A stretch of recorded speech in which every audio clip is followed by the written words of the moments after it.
पुस्तक का नाम आत्मज्ञान और आत्मकल्याण। लेखक वेदमूर्ति तपोनिष्ठ पंडित श्री राम शर्मा आचार्य जी। ऑडियो 1। शीर्षक है आत्मज्ञान और आत्मकल्याण तथा आत्मनिर्माण। गायत्री का 23वीं अक्षर द हमको आत्मज्ञान और आत्मकल्याण का मार्ग दिखलाता है।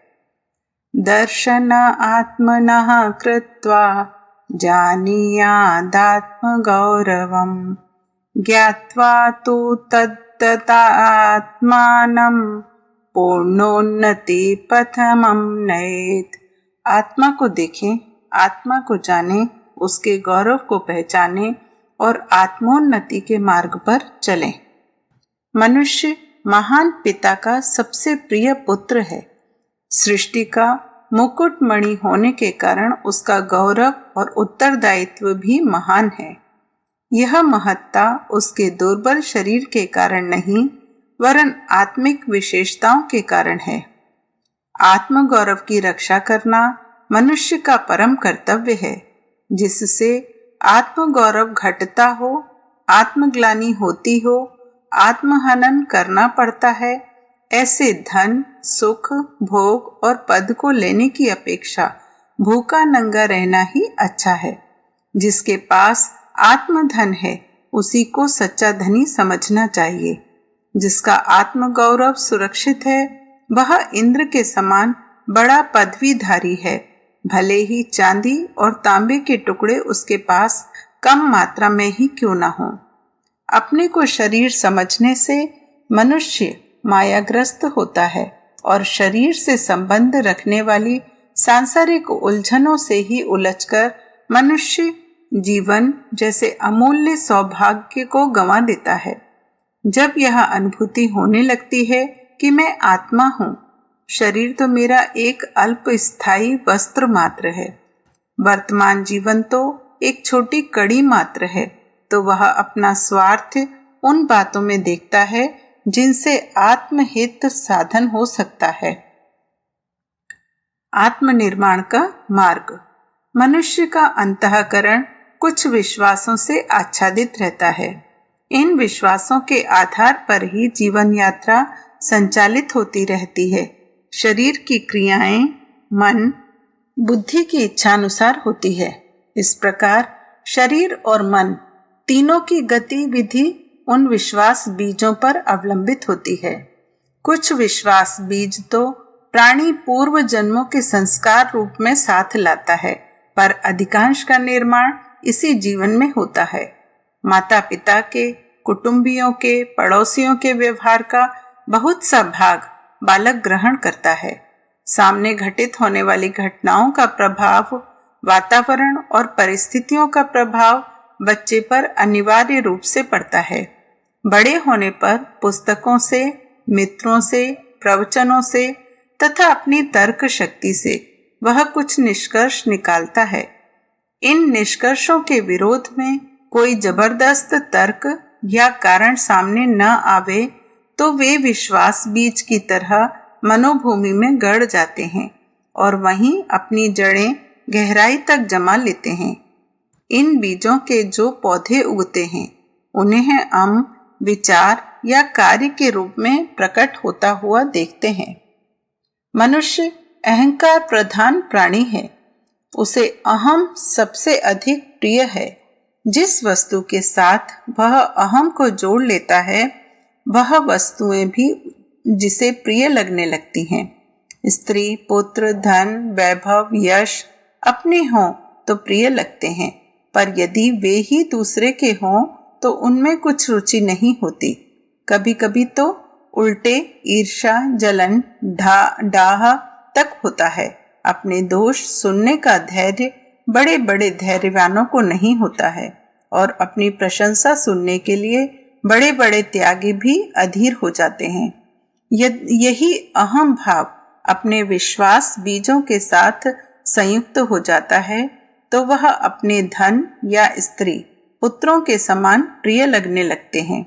जैसे अपनी प्रिय वस्तु की निंदा या क्षति होते देखकर क्रोध उमड़ता है और निंदा या क्षति करने वाले से संघर्ष करने को उमड़ पड़ते हैं। वैसे ही अपने विश्वास बीजों के प्रतिकूल किसी विचार या कार्य को सामने आया देखकर मनुष्य अपनी सहिष्णुता खो बैठता है और विरोधी के प्रति आग बबूला हो जाता है। यह विश्वास बीज दो काम करते हैं। पहला, मन और शरीर को एक दिशा में कार्य करने को प्रेरित करते हैं। दूसरा, अपने से प्रतिकूल विश्वास बीजों वाले के प्रति घृणा, विरोध या संघर्ष उत्पन्न करते हैं। इसलिए इनका मानव जीवन में बड़ा महत्व है। इनके थोड़े हेरफेर के कारण जीवन का रूप स्वर्ग से नर्क में और नर्क से स्वर्ग में परिणत हो जाता है। आज झूठ बोलने, मनोभावों को छिपाने या पेट में कुछ रखकर मुंह से कुछ कहने की प्रथा खूब प्रचलित है। कई व्यक्ति मुख से धर्म चर्चा करते हैं, पर उनके पेट में पाप और स्वार्थ बरतता है। यह पेट में बरतने वाली स्थिति ही मुख्य है। इसी के अनुसार जीवन की गति संचालित होती है।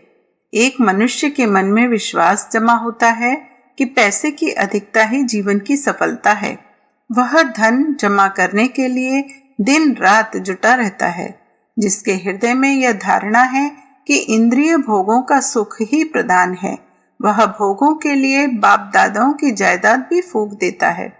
जिसका विश्वास है कि ईश्वर प्राप्ति सर्वोत्तम लाभ है, वह और भोगों को तिलांजलि देकर संत का सा जीवन बिताता है। जिसे देशभक्ति की उत्कृष्टता पर विश्वास है, वह अपने प्राणों की भी बलि देश के लिए देते हुए प्रसन्नता अनुभव करता है। जिसके हृदय में जो विश्वास जमा बैठा है, वह उसी के अनुसार सोचता है, कल्पना करता है और इस कार्य के लिए जो कठिनाइयां आ पड़े उन्हें भी सहन करता है। दिखावटी बातों से, बकवास से, बाह्य विचारों से नहीं, वरन भीतरी विश्वास बीजों से जीवित दिशा का निर्माण होता है। सामाजिक रीति रिवाज, जाति पाति, छूत छात, विवाह, शादी, खान पान, मजहब, संप्रदाय, ईश्वर, धर्म, लोक परलोक, भूत प्रेत, देवी देवता, तीर्थ शास्त्र, राजनीति, चिकित्सा, आचार विचार, मनोरंजन एवं अपने तथा दूसरों की आत्म स्थिति के संबंध में कुछ विश्वास जमे होते हैं। उनके आधार पर ही शरीर और मस्तिष्क के कलपुर्जे काम करते हैं। एक मनुष्य की इच्छा, आकांक्षाएं, विचारधारा एवं कार्य प्रणाली दूसरे से भिन्न होती है। इसका कारण उनके विश्वास बीजों की भिन्नता के अतिरिक्त और कुछ नहीं है। शास्त्रों में आत्मा को निर्लिप्त, शुद्ध, पवित्र कहा है, पर यह विश्वास बीज ही उसे एक दूसरे से पृथक, संकीर्ण और भला बुरा बना देते हैं।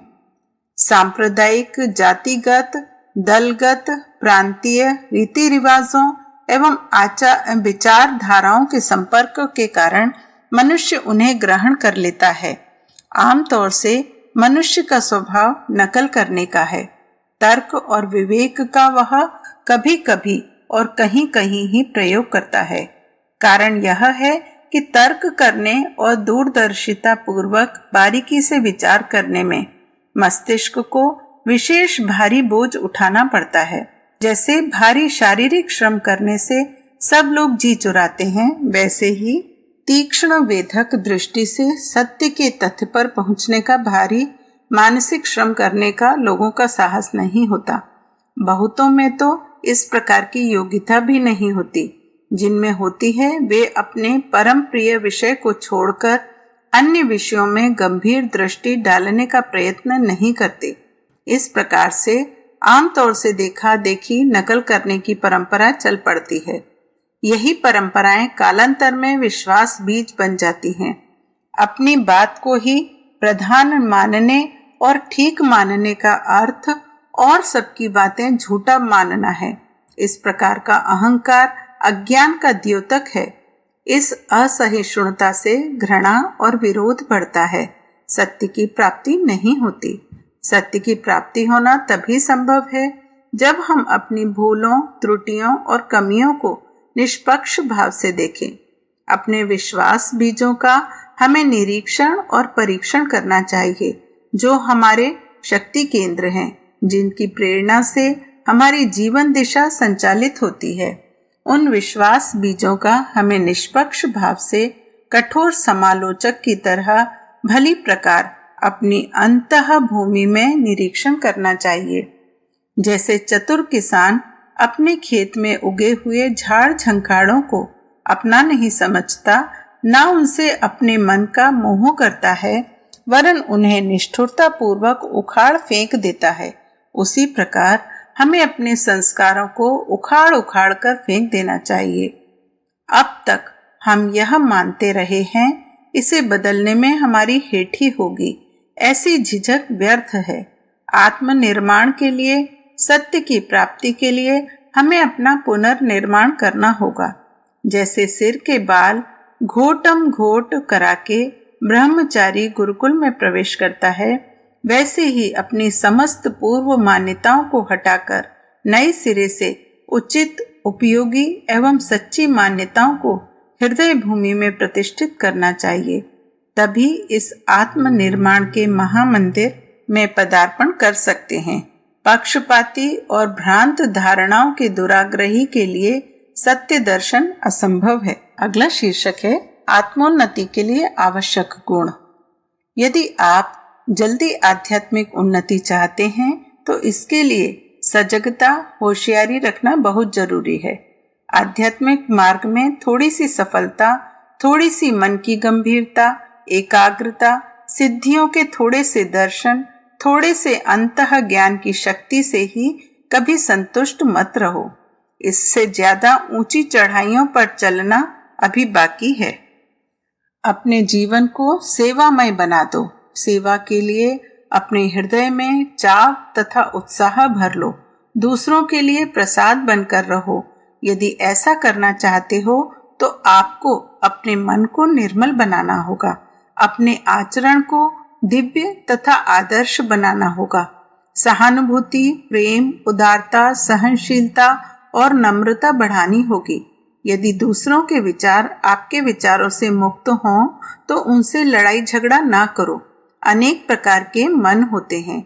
विचारने की शैली अनेक प्रकार की हुआ करती है। विचारने के भिन्न भिन्न दृष्टिकोण हुआ करते हैं। अतएव सभी दृष्टिकोण निर्दोष हो सकते हैं। लोगों के मत के अनुकूल बनो। उनके मत को भी ध्यान और सहानुभूति पूर्वक देखो और उनका आदर करो। अपने अहंकार चक्र के क्षुद्र केंद्र से बाहर निकलो और अपनी दृष्टि को विस्तृत करो। अपना मन सर्वग्राही और उदार बनाकर सबके मत के लिए स्थान रखो। तभी आपका जीवन विस्तृत और हृदय उदार होगा। आपको धीरे धीरे मधुर और नम्र होकर बातचीत करनी चाहिए। मितभाषी बनो। अवांछनीय विचारों और संवेदनाओं को निकाल दो। अभिमान या चिड़चिड़ेपन को लेश मात्र भी बाकी नहीं रहने दो। अपने आप को बिल्कुल भुला दो। अपने व्यक्तित्व का एक भी अंश या भाव न रहने पावे। सेवा कार्य के लिए पूर्ण आत्मसमर्पण की आवश्यकता है। यदि आप में उपर्युक्त सद्गुण मौजूद हैं तो आप संसार के लिए पथ प्रदर्शक और अमूल्य प्रसाद रूप हो।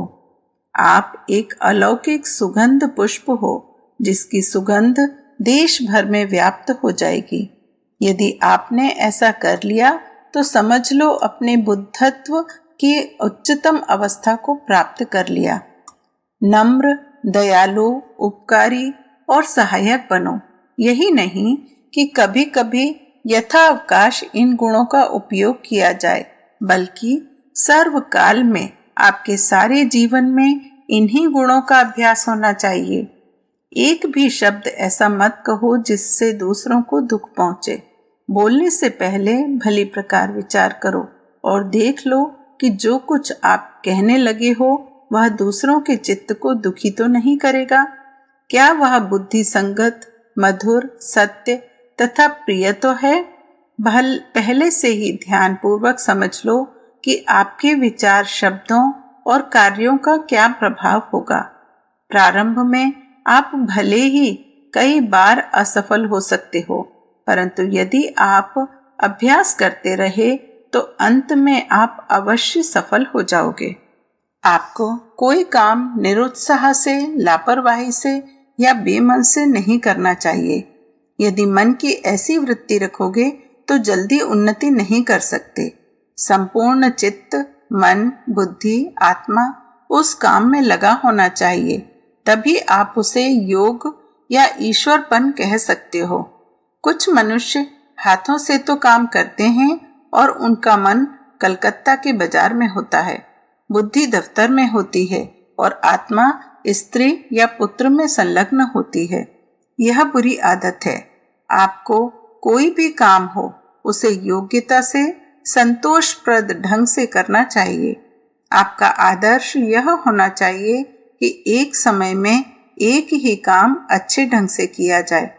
यदि आपके गुरु या मित्र आपसे तौलिया धोने को कहें तो आपके बिना उन्हें बताए हुए ही उनके और कपड़ों को भी धो डालना चाहिए। लगातार असफल होने से आपको साहस नहीं छोड़ना चाहिए। असफलता के द्वारा आपको अनुभव मिलता है। आपको ये कारण मालूम होंगे जिनसे असफलता हुई है और भविष्य में उनसे बचने के लिए सचेत रहोगे। आपको बड़ी बड़ी होशियारी से उन कारणों की रक्षा करनी होगी। इन्हीं असफलताओं की कमजोरी में से आपको शक्ति मिलेगी। असफलता होते हुए भी आपको अपने सिद्धांत, लक्ष्य, निश्चय और साधन का दृढ़मति होकर पालन और अनुसरण करना होगा। आप कहिए, कुछ भी हो, मैं अवश्य पूरी सफलता प्राप्त करूंगा। मैं इसी जीवन में नहीं, इसी क्षण आत्म साक्षात्कार करूंगा। कोई असफलता मेरे मार्ग में रुकावट नहीं डाल सकती। प्रयत्न और कोशिश आपकी ओर से होनी चाहिए। भूखे मनुष्य को अपने आप ही खाना पड़ेगा, प्यासे को पानी अपने आप ही पीना पड़ेगा। आध्यात्मिक सीढ़ी पर आपको हर एक कदम अपने आप ही रखना पड़ेगा। आत्मज्ञानी को सुशील, मनोहर, मिलनसार प्रकृति का होना होगा। उसकी पूर्ण रूप से अनुकूलता, सहानुभूति करने वाला, विश्व प्रेम, दया के गुणों से युक्त रहना होगा। उसको दूसरों की चाल तथा आदतों के अनुकूल ही अपने को बनाना होगा। उसको अपने हृदय को ऐसा बनाना होगा कि सबों को अपने गले लगा सकें। उसे अपने मन को शांत तथा समतुल्य रखना होगा। दूसरों को सुखी देखकर उसको प्रसन्न होना होगा। अपनी सब इंद्रियों को अपने वश में करना होगा। उन्हें अनादर, अपकीर्ति, निंदा, कलंक, लज्जित होना, कठोर वचन सुनना, शीत, उष्ण तथा रोगों के कष्टों को सहना होगा। उन्हें सहनशील होना होगा। उनको आप में, ईश्वर में, शास्त्रों में, अपने गुरु के वचन में पूरा विश्वास रखना होगा। जो मनुष्य संसार की सेवा करता है वह अपनी ही सेवा करता है। जो दूसरों की मदद करता है वास्तव में वह अपनी मदद करता है।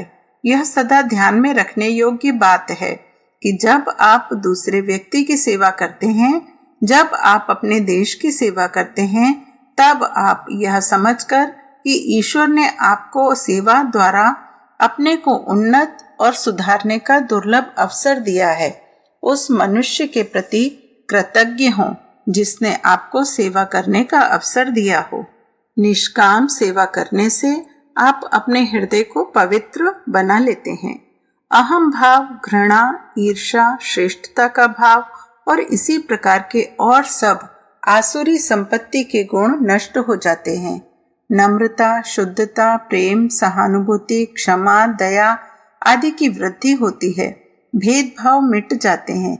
स्वार्थपरता निर्मूल हो जाती है। आपका जीवन विस्तृत और उदार हो जाएगा। आप एकता का अनुभव करने लगेंगे। आप अत्यधिक आनंद का अनुभव करने लगेंगे। अंत में आपको आत्मज्ञान प्राप्त हो जाएगा। आप सब में एक और एक ही सबका अनुभव करने लगेंगे। संसार कुछ भी नहीं है, केवल ईश्वर की ही विभूति है। लोक सेवा ही ईश्वर की सेवा है। सेवा को ही पूजा कहते हैं। जब दूसरों की भलाई करने का भाव मनुष्य का एक अंग ही बन जाता है, तब रंच मात्र भी किसी प्रकार की कामना नहीं रह जाया करती। उनको दूसरों की सेवा तथा भलाई करने से ही अत्यंत आनंद का अनुभव हुआ करता है। दृढ़ निष्काम सेवा करने से एक विचित्र प्रकार की प्रसन्नता तथा आनंद हुआ करता है। उसको निष्काम तथा निस्वार्थ कर्म करने से आंतरिक आध्यात्मिक शक्ति और बल होता है। अगला शीर्षक है, आध्यात्मिक मार्ग में सफलता कैसे प्राप्त हो सकती है। मानव जीवन का सदुपयोग दो प्रकार से किया जा सकता है। पहला आत्मनिर्माण द्वारा, दूसरा राष्ट्र निर्माण द्वारा।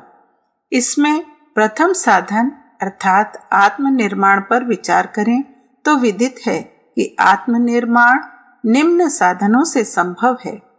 पहला शरीर रक्षा से, दूसरा भावनाओं पर विजय प्राप्त करने से, तीसरा बुद्धि विकास से, चौथा आत्मज्ञान से।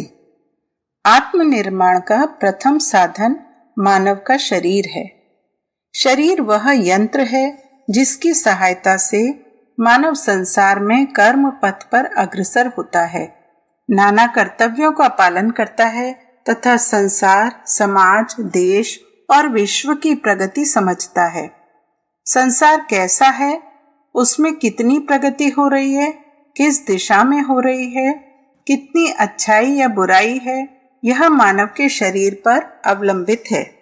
जिस प्रकार सावन के अंधे को सर्वत्र हरा ही हरा दृष्टिगोचर होता है, उसी प्रकार रोगी शरीर वाले को संपूर्ण संसार रोग से आक्रांत, डूबा हुआ, नष्ट होकर काल कवलित होता हुआ प्रतीत होता है।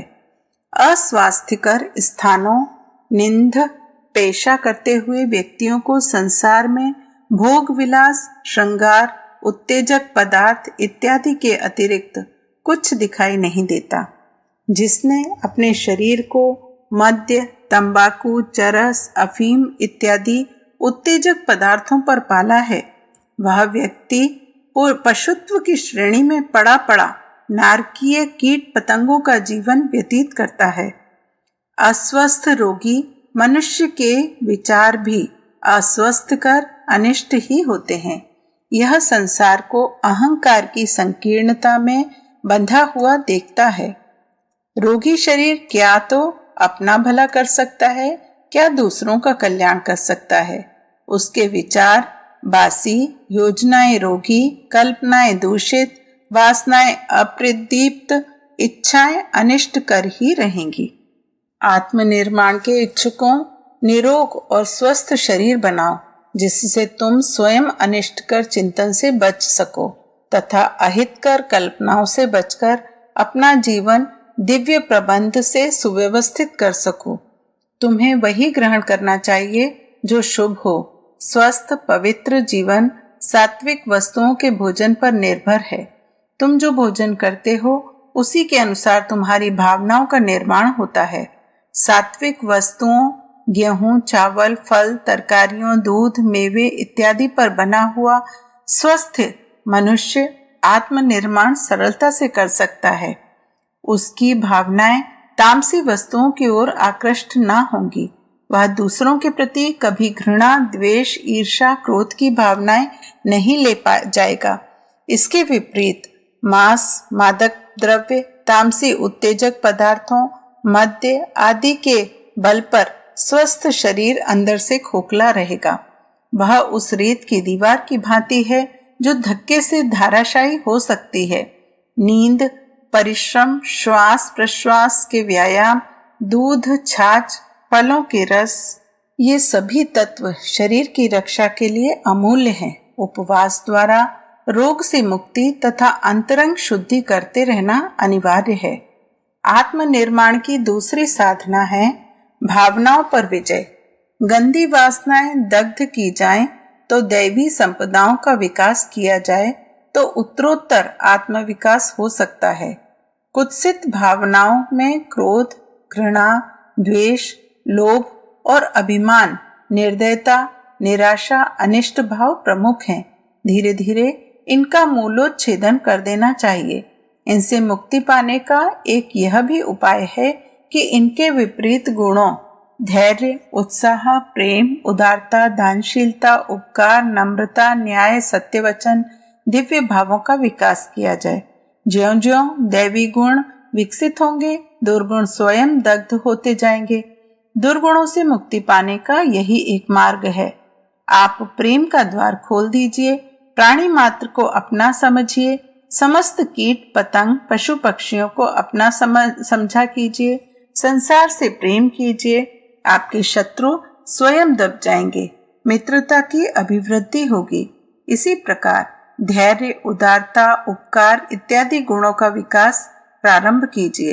इन गुणों की ज्योति से आपके शरीर में कोई कुत्सित भावना शेष न रह जाएगी।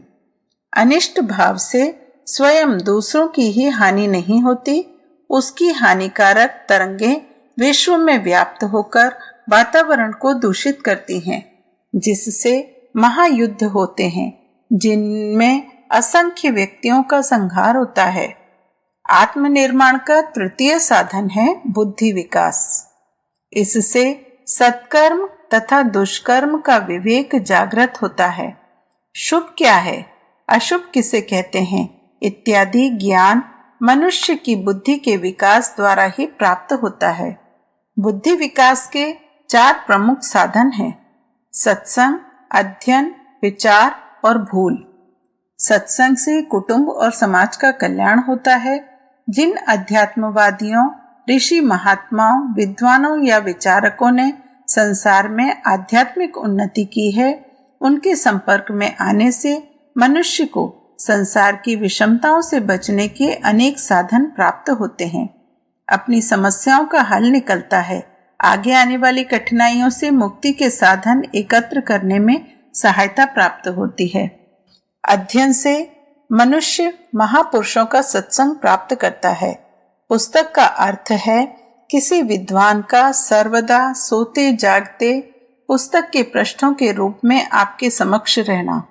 पुस्तकों से ऐसे महापुरुषों से संपर्क हो सकता है जो संसार में नहीं हैं, किंतु मानव जगत में अपनी छाप छोड़ गए हैं। नैतिक, मानसिक, आध्यात्मिक विकास के हेतु उत्तम धार्मिक ग्रंथों का नियमित स्वाध्याय अतीव आवश्यक है। घर में उत्तम ग्रंथों का संकलन रखने से घर का वातावरण शुद्ध होता है। शुभ विचार की लहरें सर्वत्र व्याप्त हो जाती हैं। सद्विचार से रमण करने में बुद्धि विकास का क्रम उचित दिशा में होता है। सद्विचार मन में शिव भावना, सत्य भावना और दिव्य भावना जागृत रखता है। स्मरण रखिए, जहाँ आप हैं वहाँ परमात्मा है, जहाँ परमात्मा है वहाँ आप हैं।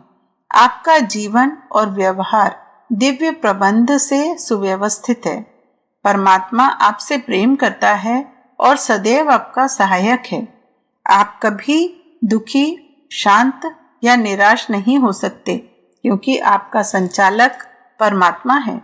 संसार के सब प्राणी आपके आत्म बंधु हैं। आपका शरीर परमात्मा का निवास स्थान है। इस प्रकार की दिव्य भावनाओं में अपना जीवन व्यतीत करने वाला व्यक्ति सफलता से आत्मनिर्माण कर सकता है। भूल से बुद्धि विकास होता है। एक भूल का अर्थ है आगे के लिए अकलमंदी। संसार के अनेक पशु भूल से विवेक सीखते हैं, लेकिन मनुष्य उनसे बहुत जल्दी सीखता है। भूल का अर्थ है कि भविष्य में आप अपनी गलती नहीं दोहराएंगे। भूल से अनुभव बढ़ता है। संसार में व्यक्ति के अनुभव का ही महत्व है। अनुभव अनेक भूलों द्वारा अर्जित सद्ज्ञान है। भूल यदि दोहराई ना जाए तो बुद्धि विकास में बहुत सहायता करती है। महापुरुषों के जीवन में अनेक क्षण ऐसे आए हैं जब वे भूलों के बल पर महान बने हैं। आत्मनिर्माण का अंतिम साधन है आत्मभाव का विस्तार। साधक की दृष्टि से विकास का सबसे उच्च स्तर यही है। इस स्तर पर पहुंचने से साधक सर्वत्र आत्मभाव का दर्शन करता है। प्रत्येक व्यक्ति, वस्तु तथा जगत को वह ब्रह्म ज्ञान रूप देखता है। अपने शरीर को वह परमात्मा का ग्रह समझता है। वह जिस वस्तु को देखता है वे सब उसकी आत्मा के अंग प्रत्यंग हैं। उसकी आत्मा का दायरा सुव्यवस्थित होता है जिसमें शत्रु मित्र सभी सम्मिलित होते हैं। जो व्यक्ति अपने पराये के भेदभाव पर विशेष ध्यान देते हैं वे आत्म निर्माण में शीघ्र अग्रसर नहीं हो सकते। हमारे शास्त्रकारों ने आत्मवत सर्वभूतेषु का जो सिद्धांत बतलाया है उसका वास्तविक तात्पर्य यही है कि मनुष्य सभी को आत्म स्वरूप में देखे और भिन्नत्व की भावना को यथाशक्ति कम से कम घटा दे।